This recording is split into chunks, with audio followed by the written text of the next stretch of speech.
Pastor Tim in the background, and we hope to have on a special guest straight from the land of Israel to give us an update from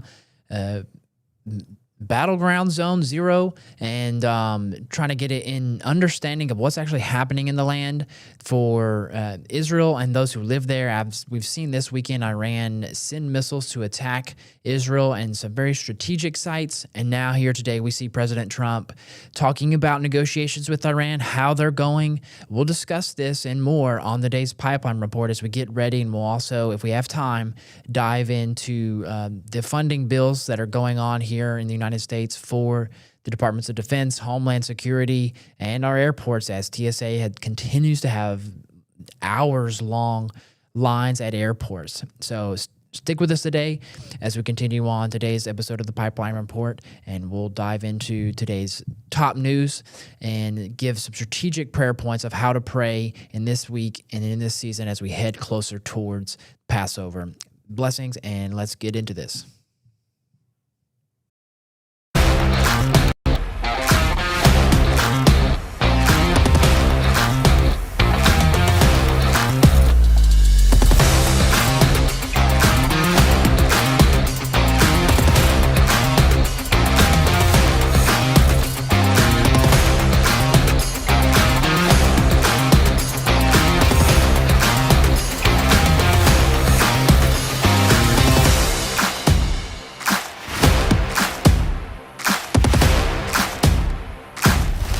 All right, so I'm going to go ahead and bring Pastor Tim on here as he's joining us from his home studio, if can. And we're going to go ahead and dive into some major topics here today as we discuss the importance of the negotiations going on between the United States and Iran and get caught up because there's been some major updates that have happened as Iran goes back and forth and the United States goes back and forth about who's caving, who's in power, who's in strength, where things are at with the battle around the Strait of Hormuz. And now Europe has finally entered the chat where they're getting involved and understanding the realities of what's happening now after Iran shot off a ballistic missile upwards of 3,000 kilometers away to 2,000 miles away from Tehran, which shows the capability of them striking the heart of Europe. We've warned about this. Israel warned about this. United States has warned about this. This isn't just some made-up theory by Israel to persuade America into doing something, as a lot of these podcasters out there are trying to say. This is the reality of what is happening in the world right now, and I think we need to understand, and we're here to help navigate through that. So I know you talked about it on your podcast this morning.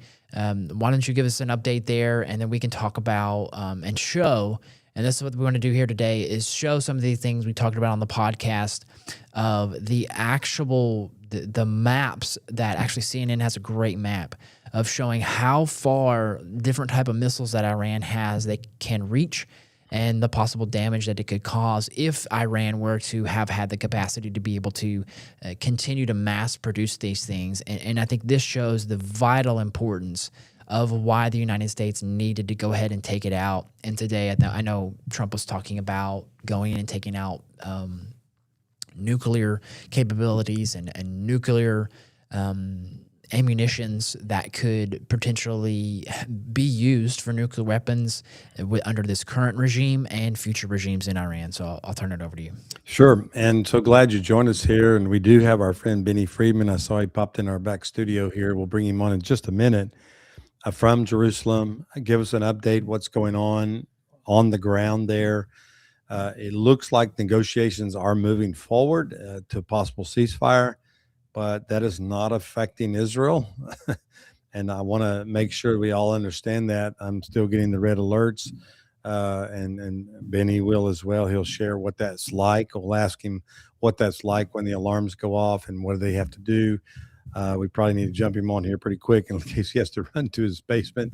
But we want to share this because the narrative that Iran has released in the past, 10 years, as well as Europe, NATO, all the other entities in the world, China, Russia, that Iran was not producing missiles that could reach certain areas, that nobody was in danger, and Israel was about as far as they could reach, et cetera, et cetera. And then last week, Iran shot 2 missiles toward Diego Garcia, an island off the nation of India, some 2,500 miles away, and surpassed everything. It proved President Trump's correct analysis of the military capability of Iran, and it awakened Europe. And all of a sudden, they have their ears up, their radars are up. Oh, whoa, whoa! They can now reach the capitals of most every capital in Europe. And so, Zach, why don't you pull that map up, and then we're going to get Benny in here right after that because he's well within that map. As you can see here, looking at that. So go ahead and speak to that and what that is saying about the capacity or capabilities of Iran's military strength. Yeah, so it may be hard to see for some people, but let me walk through this here. So the white country in there is Iran, and if you understand what's surrounding there, it's hard to see like exactly where Israel is, but you can see it's well within the range of pretty much everything that Iran has here. This goes from long-range cruise missiles to medium-range ballistic missiles, which those are the school bus-sized missiles that Carolyn Glick talked about, and we've talked about here for days that Iran was basically bragging about during negotiations of being able to produce upwards of 1,000 of those a month, and that's ultimately what kind of broke the straw on the camel's back for saying, all right, it's time to go. And then you have the attack drones, which I think those are honestly more damaging than a lot of those because if you understand what a drone is, they can be in Iran, but they can fly them upwards up to pretty much all of Ukraine and the Russian border there, so you can see why they were involved there. But then also in the Strait of Hormuz, which is where they're causing the most damage, along with the mines in the water there and underwater mines there, that boats that were seeking out help from Japan and other nations there as well, but then also Israel as well. And if you saw from this weekend, the strikes from Iran to Israel, the problem is and we were talking about this before, is Iran has no idea where these are coming. But when you look at these long-range missiles here, they're not as big, obviously, but they have upwards of 300 kilometers, which is around 2,000 miles, which pretty much puts you in the heart of Germany, but pretty much all of Italy and what would be known as the former Eastern Bloc within the former Soviet Union. And so you have here where majority of Europe is covered, and surprisingly over the weekend they have all come to this realization that we now need to kind of start getting involved in figuring out, one, the Strait of Hormuz, but then more importantly the Iran issue that is at hand here. And this isn't just hyperbole, this isn't just theory, this is reality. So, and the reason this is important and the reason I wanted to show this map is because you have a lot of new age media, if you want to call it that, in this world where people are trying to figure out who are valuable sources to go to. And you have a lot of quote unquote podcasters who are looked to as the truth tellers in today's day and age who said, Israel's just manipulating President Trump. They own all these politicians. There's nothing true. There's no reason. You saw last week Joe Kent, a former cabinet member who came out and on shows before saying Iran was a threat. Now he's saying, well, there was no reason for us to go. This attack disproves all of that. It basically blows all that out of the water.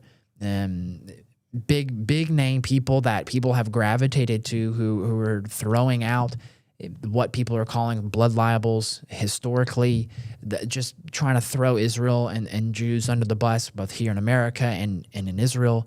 And it's really disheartening to see that because this doesn't just affect Israel. This affects most of the modern world. And if you look at this map, a lot of not just the Middle East, but Europe as well. Let's say they take those missiles to, say, Venezuela or Cuba and even Nicaragua. You're talking about being able to hit the heartland here, and this is the Cold War all over again. But it's not the Cold War because they're actually shooting these missiles off. This isn't just theory. And I think maybe Benny can talk to this, is you're seeing an actual loss of life from the realities of the capabilities that Iran doesn't just in theory have, it's that they actually have, and that there are people there who are willing to just shoot them off.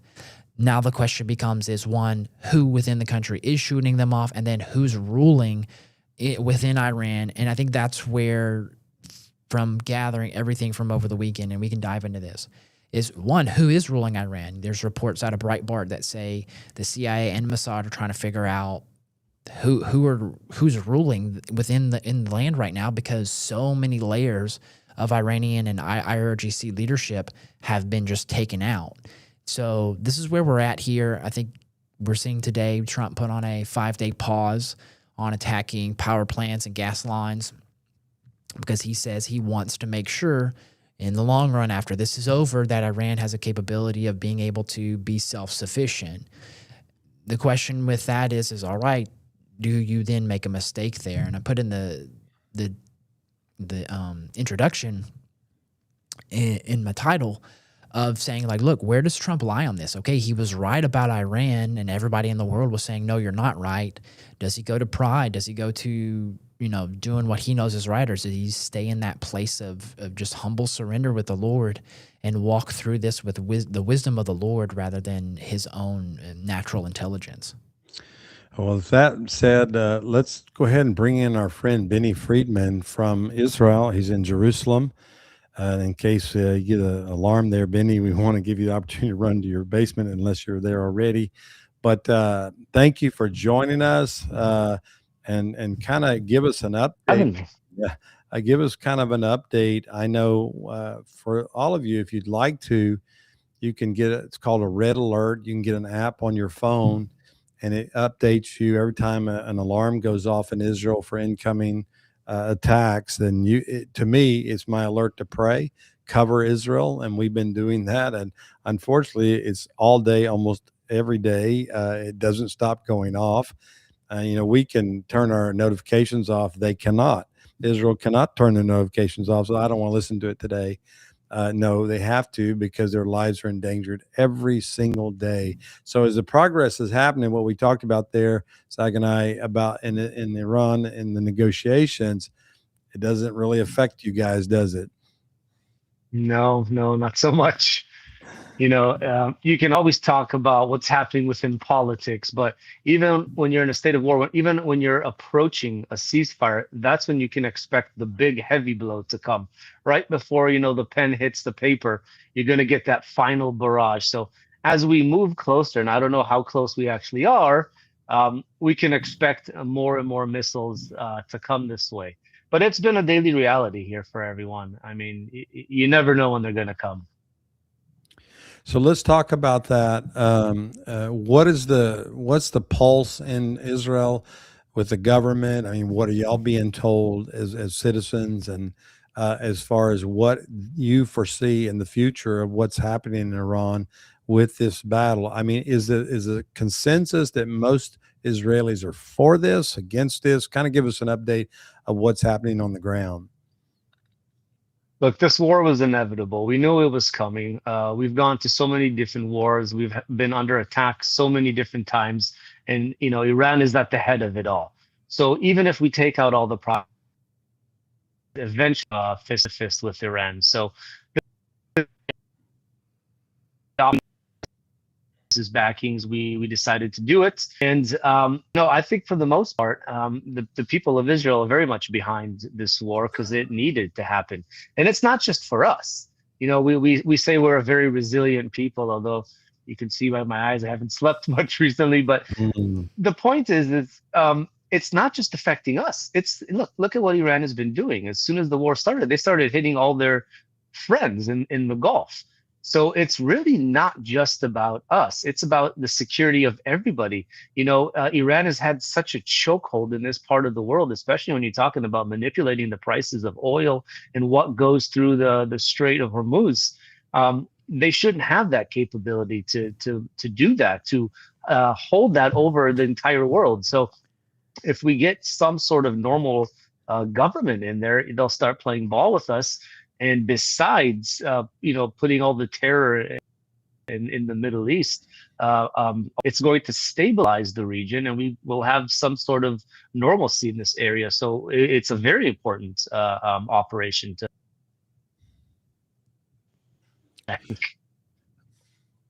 Well, what is the prime minister saying for the people? Does he have the Knesset with him? I mean, what are you feeling in that area? Yeah, the biggest division within the Knesset, I think, is how long the war should go on and what the objectives are. But for the most part, where the people and the government are behind him, you're always going to have your naysayers and everything, but it's a minority within a case like this. And the differences is we may have we together in a state of war, and especially a war like this where we call it a war of survival. If we don't finish this war, it'll happen again. History repeats itself. And, one strong voice that you hear in this country is if we don't finish this job now, and it's not just with Iran, it's with Hezbollah and the Houthis and everyone else in the region. If we don't finish it now, our children will go to round 3 and 4 and 5 because there's already been many rounds. We're fighting, my generation's fighting my father's generation's war, and so on and so on. So we want this kind of to be the war to end all wars in the area. And I think I'm going to play this clip by Trump, and it kind of, I want you to speak to the last part of what he says here, because he's talking about the Strait of Hormuz, but he goes into something I think is very important. And who's in control of it? Will Iran still be able to control the flow of oil? Be jointly controlled. By who? Maybe me. Maybe me. You want the United States to be in Me control and of the Ayatollah, whoever the Ayatollah is, whoever the next Ayatollah. Look, and there'll also be a form of a very serious form of a regime change. Now, in all fairness, everybody's been killed from the regime. They're really starting off. There's automatically a regime change. But we're dealing with some people that I find to be very reasonable, very solid. The people within know who they are. They're very respected. And maybe one of them will be exactly what we're looking for. Look at Venezuela, how well that's working out. And who's in control of it? So he makes a point here, Benny, and who's in charge, or as we say, who's who in the zoo. And I want you to speak to that because he said whoever the Ayatollah is. I mean, ultimately, we'd love to see a non-Islamic regime. We'd love to see a democratic regime. I don't know if that's possible, but nonetheless, that's what we'd like to see. So you're hearing two narratives. One group, the radicals, are saying one thing, that they're not in negotiations, and then you find the sort of moderate groups that are saying they're in negotiations. So how do you see, or how's it being seen in Israel as far as the regime change in Iran? Yeah. Well, I think you're spot on that. I mean, we don't really know where we're going to get someone to play ball with us in the region. We don't know who's technically running the country right now. I mean, we have ideas, but no one's going to come out and say it's me, because if you do, you're putting a target on your head, and that's where the next missile is going to land. So, and that's why Trump's had to, he couldn't say who it was. He was kind of hinting to, here's who I'm talking with. Doesn't mean they're actually running the country. But I'm sure there's a few people in Iran saying that they're running the country, some of which are with the IRGC, some of which are opposing them and working with the United States. Iran will officially, and they actually came out officially and said they're not in negotiations with the states, not back table, not officially, never have been. And Trump is the one who's making up all this stuff. I think that's a lie. I guarantee you they're in negotiations. They may not agree with everything that they're being told to do, but nonetheless, they're put in a situation right now where they have to at least come to the table, if not agree with everything. Behind the table talks of, I can't do this, but they're there. But they can't lose face and say, yes, we are going to capitulate to the United States and do whatever they've asked. So, there's negotiations going on. They won't tell us with who, because like I said, behind the scenes, you got U.S. administration talks and you have Israel's hit list, So although I do believe we share everything with you guys and we do wait for approval, if the name's high enough on our list, we're going to strike. And I don't think you guys would say no, especially if we're talking about the same hit list. So you don't know. Yeah, it's almost like a good guy, bad guy, a good cop, bad cop. Yeah, We're kind of letting exactly. Israel be the bad cop here and take care of Yeah, the individual takeouts, and we're just dealing with the bigger issues, which is more, I don't know, mainstream, which people will accept a little bit more. I think that's true. That's yeah. what's going on there. Zach, do you have any questions for him? Yeah, let's go back to, Israel and the surrounding area. What's the reports and news which y'all hearing, say, from like Jordan, and a lot of their neighbors there, especially with like Syria and their transition there? Where are things lining up between Israel and Iran in regards to what's going on right now? Well, the funny thing is especially countries like Qatar, who they thought they were friends with them, everyone's starting to realize that Iran Yep. really only looks out for Iran. They were never truly friends with them. And in fact, they're hitting them with missiles. So a lot of these nations in Saudi Arabia as well are declaring, I don't know if they declared war, but they're actually taking military action against them. And these are people that, they've stood against Israel before, stand, side by side, gone to all these Arab world meetings, denouncing Israel for all of the things that we do. And now they're like, whoops, well, maybe Israel was right in this whole thing. Now, they're not going to publicly say that. We don't need them to say that.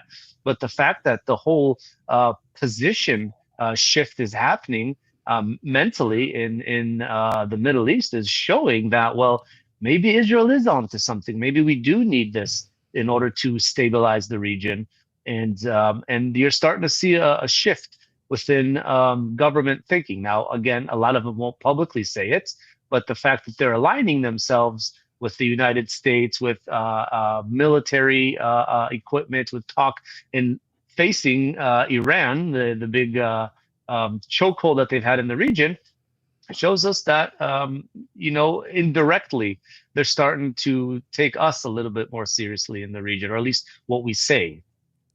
And Yeah, I here think, they're talking go ahead. about a lot of these countries going more so in line with the Abraham Accords. Are you guys Yeah. hearing anything about, is that a growing in popularity now, or is that kind of just on the back burner, people just trying to make it through this shelling that they're going through? Yeah, yeah.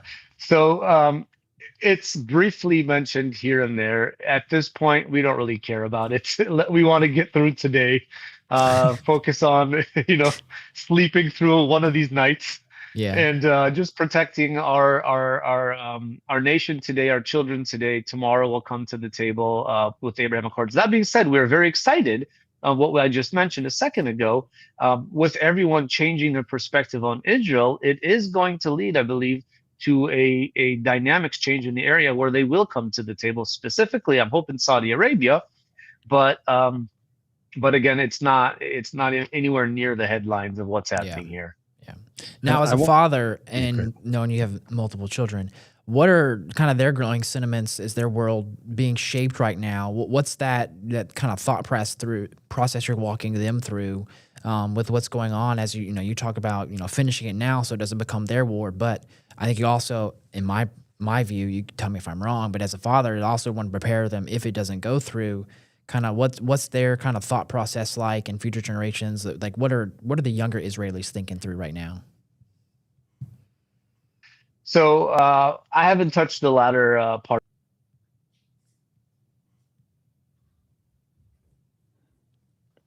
Did we just lose him? because my kids. Oh, there you go. You're back. I try to keep You're back. everything You're I good. hear. I try to keep everything biblical with them when I talk to them. Where this war started right on the heels of Purim.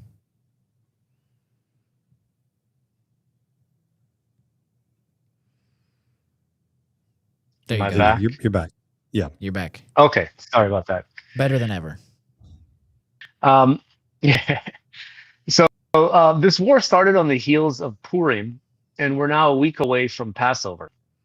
So everything I've been talking to my kids about has been within that context of what happened in the biblical story of Israel in Persia, in the story with Haman, and how God saved us, and now we're moving into a season of Passover, and what that actually means for us, Israel, but what God is actually doing, not just for us, because I try to bring in Iran as well.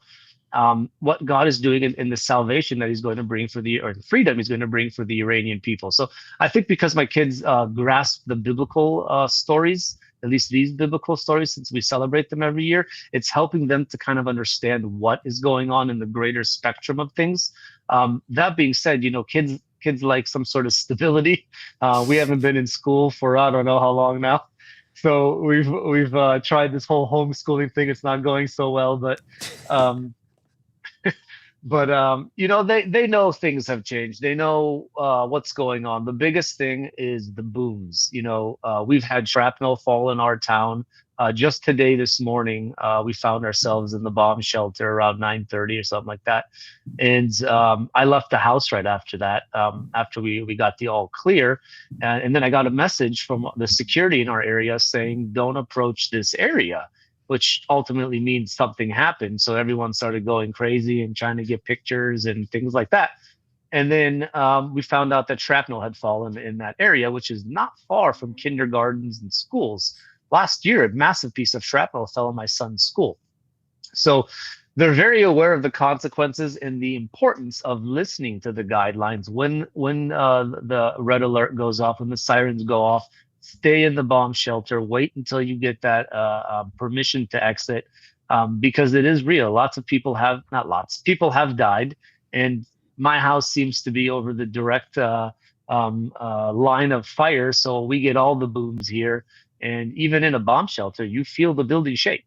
It's not far away from us. And especially when you get these cluster bombs, which, by the way, are illegal in warfare, being fired over us, you hear many booms. So it's like you're standing in a war zone. You're in a war zone, but you hear boom after boom after boom. It's pretty scary for an adult, let alone a child who doesn't quite grasp what it is. And let's bring in the reality of these bomb shelters is everybody thinks, well, just go to your bomb shelter. But let's face it, if one of those missiles gets through, as we saw in Iraq and down in Dimona area, I'm sorry, it's not strong enough to handle some of the stuff that's coming through. And so that's the No, not at reality. all. That's why I keep praying God's hand would cover Israel and bring a supernatural protection on top of the natural protections that you have, your bomb shelters, your iron domes, the beams and so forth that they're using to protect. But these are serious. And when you watch one of them come in, like happened in Iraq, it's overwhelming. It's so fast. Yeah. It's not a fantasy. It's not science fiction. This is the real deal. And if you're right there, you don't have much hope of making it. That's the truth, isn't it? No, yeah, absolutely. Look, bomb shelters aren't there to save you from a direct hit. It's to save you from the shrapnel. So if a direct hit, even half the size of those missiles that they're firing at us, you're gone. There's nothing you can do. But it's the shrapnel that it saves you. And I'm glad you said specifically Arad and Dimona, because what happened there is nothing short of the hand of God. Now, that's a weird thing to say if you've seen the footage, but it's in Arad, you had a neighborhood. There was a missile with, I think it was like 450 kgs of munitions on it, land in the middle of all these buildings in the courtyard, and it exploded. Now, most of the people in those buildings went down to the bomb shelter. They didn't have their private ones. They were communal bomb shelters. Those that didn't got injured, but not one person was killed in both of those attacks. Now, many people are injured, some critically, and some may die. I don't know. But I mean, had that hit one of the buildings, it would be game over. The buildings would be down. You'd be in the hundreds in the death toll. But not one person died, Tim, in both of those instances. So I look at that as that's 100% the hand of God. It's a wake-up call. And that community that it hit was an Orthodox community. It's a mixed area, but there are lots of Orthodox in the city of Arad. So, for me, I hate to say, but I get excited when nobody dies. I get excited about these things because who were the first people that went down there? They asked for help. All the neighboring areas are, for the most part, Bedouins. Some Bedouins did show up to help, but you have all the Messianic body are the biggest ones that answered the call. You have Christian organizations answering the call. These are the ones bringing the help to the Orthodox now. And guess what? They get to witness to them. Amen. Well, yeah, and time again, right, like I said, we're used to this, sort of. You don't really get used to it. But now someone's coming, and it's not your people, because we're scattered throughout the country. We have a full-blown war going on with Hezbollah right now. So most of our people are up north trying to help there because they're under constant fire, constant bombardment. But in Arad, There's nobody. So now you have these people with faith coming to witness, coming to help them, and it's planting these seeds. Why are you here? That's why I'm getting excited, because these people are bringing the message to those that would never ever let them into the house. Yeah. No, yeah, that was going to be my question, is to see okay, obviously in these areas, is it like mass spread? People are kind of waking up. I know you talked about like how your kids are understanding the spiritual significance.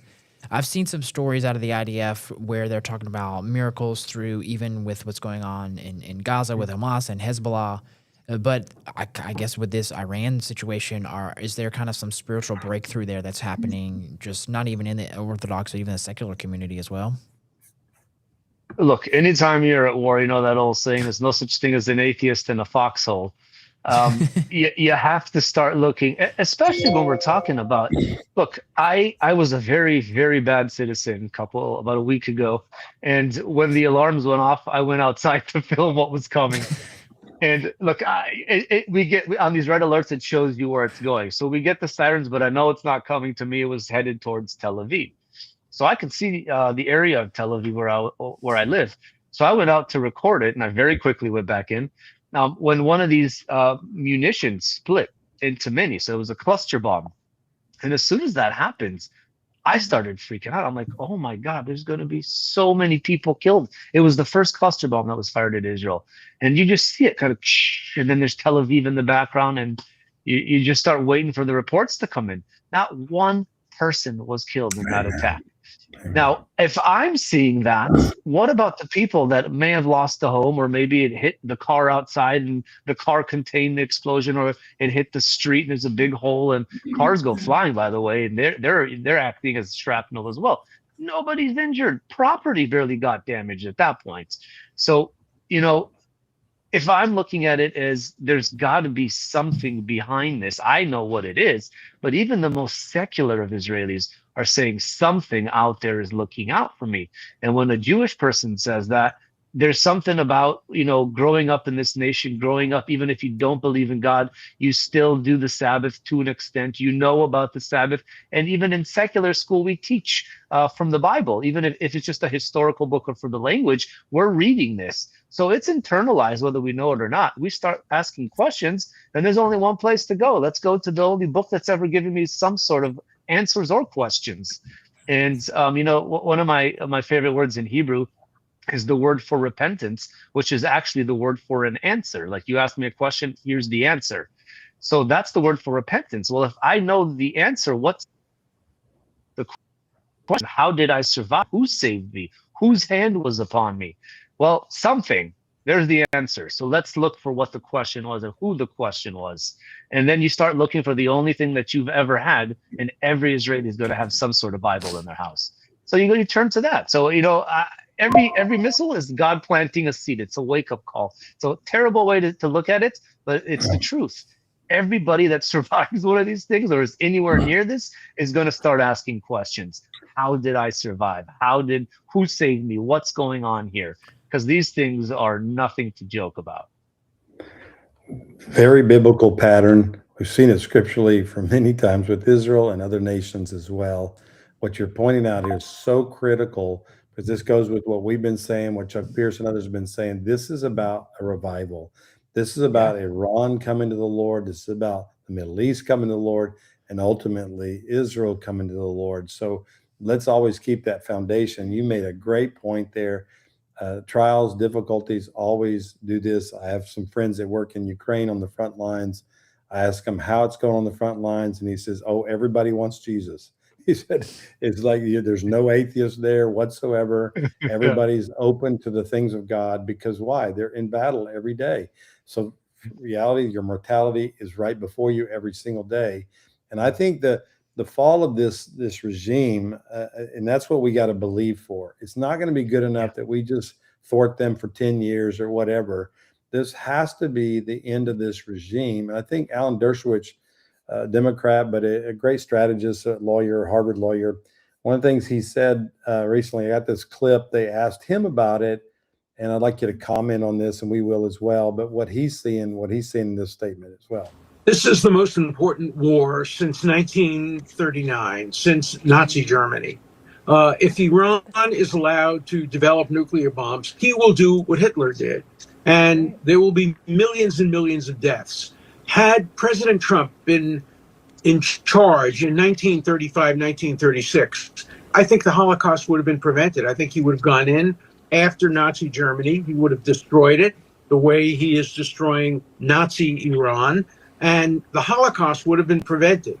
We're preventing another Holocaust, a nuclear Holocaust that Iran would clearly inflict not only on Israel, but on Europe. We now know that his rockets can reach Europe, and ultimately on the United States. So this is the most important war we have fought since the Second World War, and every decent person ought to join it.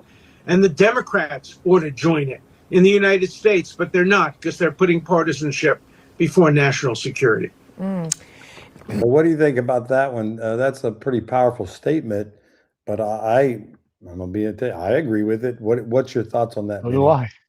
I full-heartedly agree with him, and I know he's a Democrat, but I'm a huge fan of his. He's a brilliant man, and I think he's right on the money in this. If Iran is allowed to get a nuclear weapon, you guys seem to forget something. Israel's the little Satan. America's the big Satan. So we're just a little pebble on their road to destroying the United States, Western society at that. But um, I think if Iran is able to get nuclear weapons, just like they rule the Straits of Hormuz with such a tight grip, I think they'll do the same thing to anyone else that doesn't play ball with them. And ball for them is a religious thing. It's not a will you pay me this much money for the oil? No, it's their ultimate thing. It's the Islamic Republic of Iran. It's all about religion. It's all about the faith. And although I'm a target, you're a target, the rest of the Gulf states are also targets because they're not the same type of Islam as Iran. They're bigger threats to them, religiously speaking. So I think they would very, very willingly use these nuclear weapons on every Tuesday if they need be. And think about this. I think this is what the world doesn't understand. And I've talked to people in the Middle East. I have friends there who work with radical Muslims against or have to work around radical Muslims. Because people will say, well, they would never fire a nuclear missile at Israel because they would get nuked themselves. But that's not how an Islamic mind thinks. And I think that's a Western mindset. That's the way we think. You're stupid. You wouldn't do that because you'd get nuked. But that's not how they think. Is it? No, no, not at all.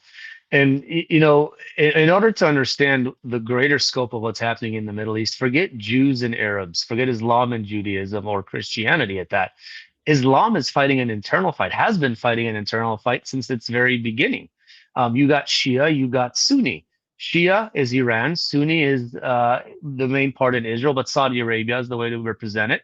And that's the larger part of Islam in this region. So if we're talking about a religious war, who cares about the oil, the money, and all that? That's just the means to get the weapons to defeat you, to bring you to your knees until you come to see the truth. And if you truly understand how the prophecies in Islam work as well, the way to usher in their, we'll call it the Book of Revelation, the return of their Messiah, is to start a worldwide conflict. And by doing so, that's when Messiah comes back. So they want a war. They want to destroy what we, the West, have established as peace and some sort of stability. And in doing so, that's when they're going to ultimately win the religious battle. And if we take out, Saudi Arabia in the way, fantastic, because they're the wrong kind of Islam. And then we'll take out all the rest of the, infidels along the way anyway, meaning America, Europe, all these great nations in Europe and Israel.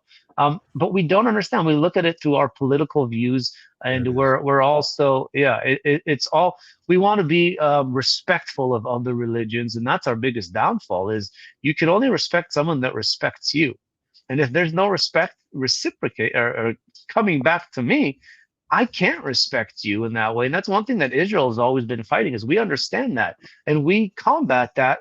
We give you what you give us. If you give us respect, if you give us peace, we'll give that back to you. But if you don't, we're not gonna bend over for you guys to just bulldoze over us. We have no problem being that frontal attack from the west or to the west, stopping everything moving on over. And if we could get support from the west, that'd be fantastic. If not, we'll do it alone. We don't care. But we're not going down without without swinging. And we understand our enemy. That's the thing. Now, I just want to go back to what you said really quick about Iran.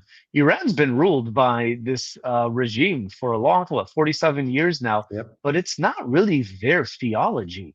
Most of Iran originally was not this massive Muslim nation.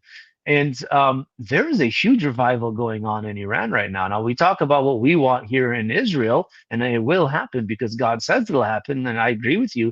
It's all about this restoration of God in this area.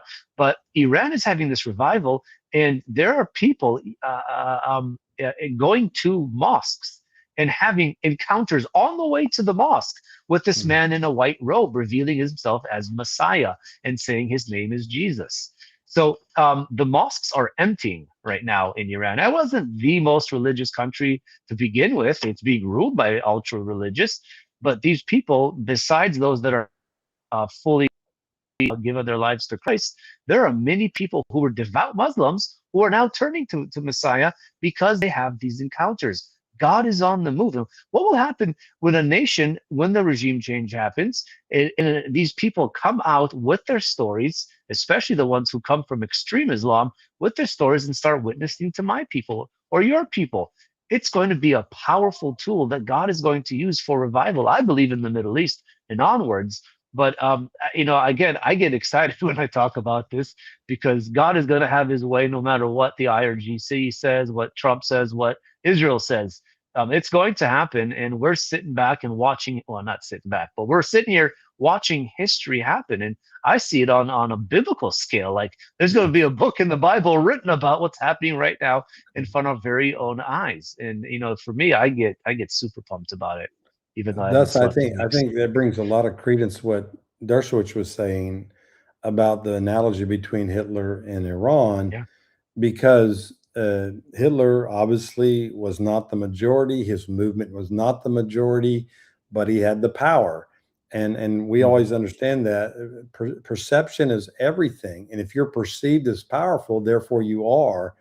And this regime is perceived as powerful. They have the weapons, they have the narrative, they have the media, they have everything. They really captured the seven mountains, if you want to look at it that way, of society, and therefore it became the rule of the land.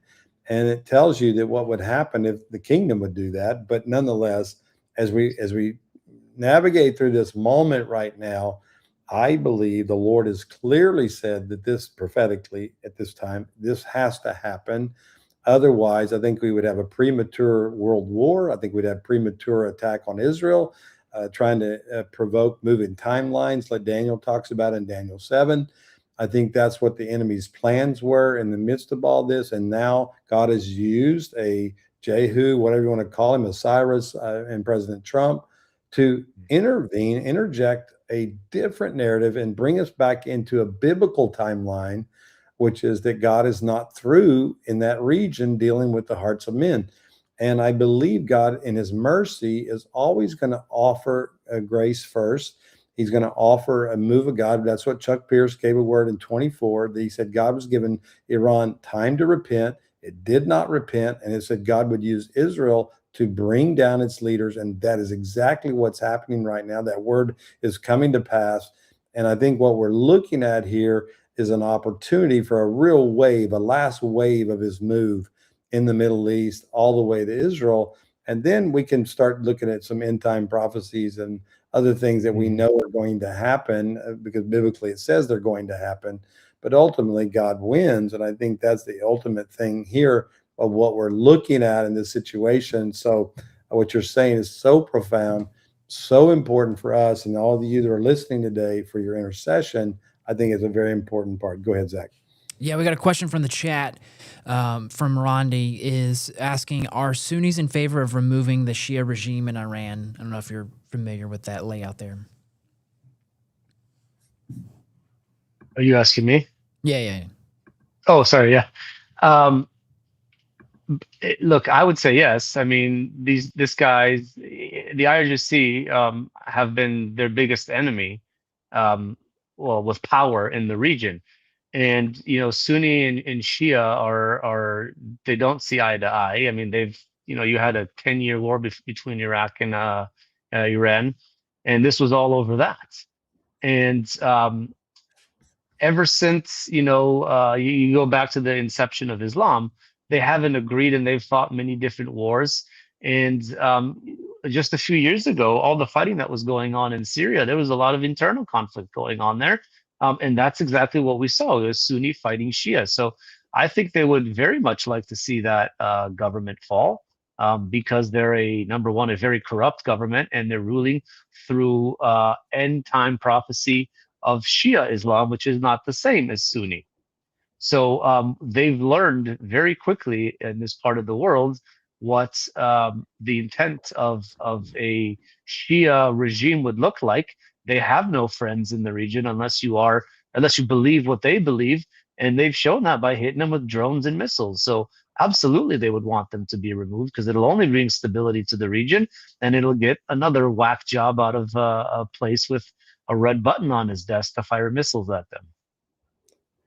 Yeah, and don't forget the Shias have a theology or ideology, whatever you want to say, that a Messiah, Islamic Messiah, is going to come. So they're operating not only in the physical realm, but they're also trying to operate in a spiritual realm, where they believe this will cause that to happen, and then the Shias will rule the whole Islamic world.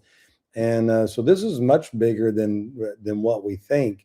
And for us who've had to deal with that in the political arena, we realize that that's a big issue. And she is a smaller population, but they're more radical because of that ideology. I hate to call it theology because I hate to call them Yeah. a religion. I think they're more. I think it's demonic, obviously, Oh ultimately. yeah. But that's what you're looking at there. So it's a big issue in that area as far as what we're going to see happen here. And I believe God wants to intervene in that, and that's what you're seeing, and that's what we're trying to pray into accordingly. I think that's what our call is in this hour. So let's put that in its reference there. Now there are other players in the region. We know China's a big part of this. Russia's a big part of this. And I always say this, you've heard me say it, all the players are on the field here. And so this is where it gets really dangerous for a moment. I imagine, and I don't know what you're thinking, but I imagine there's some Islamic regimes in the Middle East that are quite nervous right now because they're thinking, well, if Iran can fall and that regime can fall, because you have minorities that rule nations in Jordan, you have minorities that rule nations in Saudi Arabia, in Syria, and other places, and they rule with an iron fist, and that's why they're in power. So we could see a whole transformation in the Middle East if this thing plays out in another way. So, is that something that they're talking about, thinking about in Israel as well? Yeah, look, if you look at the greater Middle East, most of the ruling bodies are not the same peoples. Meaning, like you said, Jordan, Saudi Arabia, but I think almost anyone who's a prince or a king has taken over a different demographic of people. Yeah. So they're always that's why they're always ruling with an iron fist, because they're literally ruling for their own lives. Yes. And you'll see this different class within the societies. You have a huge amount of wealth within the elite, and everyone lives in shanty towns and shacks, and they bring in people from abroad to work, and they're treated like dogs, and actually dogs are probably treated better. You have a lot of animosity towards that upper class, that group of people that aren't even really your own people, and they're exactly that. They're watching what's happening here, and they're like, hey, maybe we can do this. Most of these people don't like Israel anyway. That's why I think this Abraham Accord can also help them posture themselves better and get more Western supports if they go with that. But you start to see a group of people that could potentially rise up if this succeeds in Iran and say, we've had enough of being subjects to this foreign entity. Now, in places like Jordan and Saudi Arabia and Bahrain and these places, The problem there is they have a huge tie to the West, meaning there's a lot of interest for the West, the United States, Europe, not so much Israel, but um, because we're reliant on them. Oil, if you think about that, we keep these people in power so that they give us better prices or keep the flow of oil or whatever it is coming to the West. So they would not they probably not have the support of the West in doing so unless the governments start doing something more extreme towards those people. I'm not saying they haven't, not they're just not en masse like Iran has and threaten the West as well. Well, as we get ready to let you go, thank you for coming on, obviously. But what can we Pleasure. pray? You're speaking to a lot of body of Christ. Look in your camera there, and really let us know how we can pray, how we can speak into Israel and the whole Middle East issue, but especially Israel. I want to focus on that for the last few minutes here. Yeah. What are some of the things that we can be praying for you, for the people there in the land? Well, like I mentioned earlier, just about me with my kids, but for all the children in this, not just Israel, Iran as well, I would say. This is a very frightening time. Kids don't understand what's happening here, and who knows what kind of PTSD is going to be had in a few months here after this war. So that's one big prayer point. I also would say for the leadership of Israel. We're going to have some tough decisions coming up very soon here, especially if the U.S. decides to call a ceasefire. Does Israel jump on that bandwagon, or do we finish the job? And if we do finish the job, that's going to make my kids go to war next time. So these tough decisions are all on the leadership.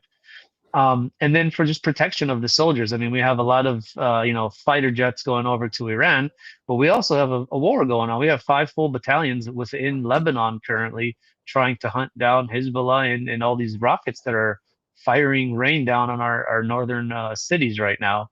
And they're actually getting hit much harder than the rest of the country. Yeah. So, for success for the troops and in Gaza as well, we're still fighting Hamas. Hamas has rebuilt itself already, not to where it was, but they're gaining power again in the Gaza Strip. So we're still battling and destroying tunnels there. So for success for all of our troops on the north and in Gaza and in Iran to destroy the capabilities of the enemy to attack us again in the future. And then just let God be seen by everybody here. Like you said, it's all about God revealing Himself in this region, the revival that I believe we're on the cusp on.